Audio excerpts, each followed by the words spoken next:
Hi, thank you for watching the Washington State School Retirees Association Legislative Podcast. This is our final one for the 2019 legislative session, stated May 6, 2019, and session is officially over.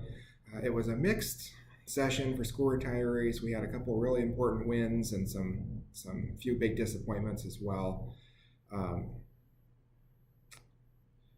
Overall, the state budget was quite amazing this year. It was 15 to 20% larger than the previous biennium. It's the largest one in the history of the state.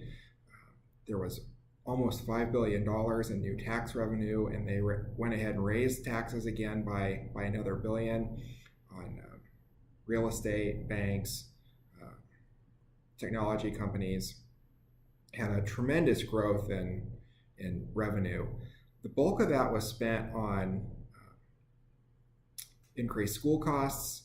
They went ahead and funded part-time school employees' health insurance at full-time benefit levels, which cost around $500 million. Some new employee collective bargaining agreements were agreed to at $500 million, and then they pumped another large chunk of money into mental health, community mental health, behavioral health, fixing Western, Eastern state hospitals.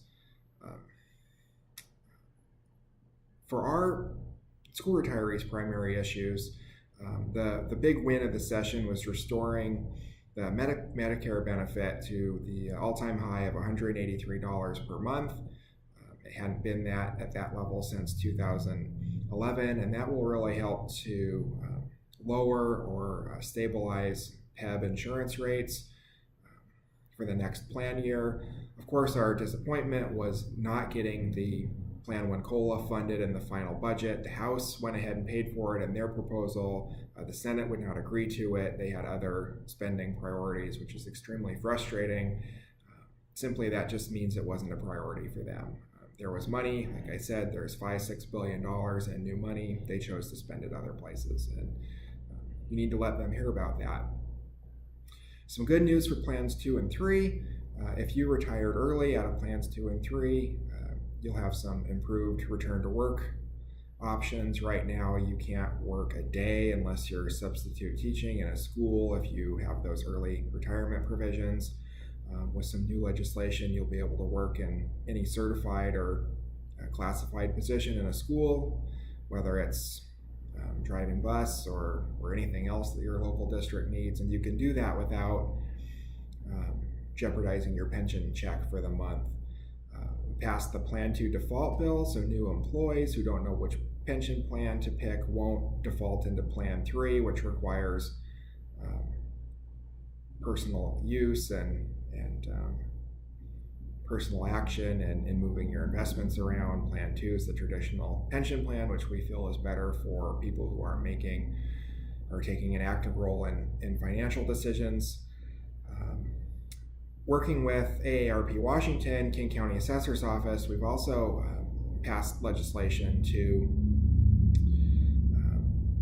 freeze senior citizen property taxes. If you apply and your income is below 65% of your county median income for your household, you'll be entitled to a future property tax freeze for your property, which as those levies go up year after year, means your property taxes don't necessarily need to. So that's great news. You do have to apply for it.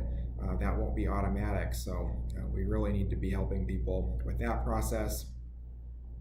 And then finally, a couple bills that didn't get a lot of traction. There was a VEBA health savings bill that ended up being more costly than we were anticipating. So we need to redraft that bill for next session, so it's revenue neutral.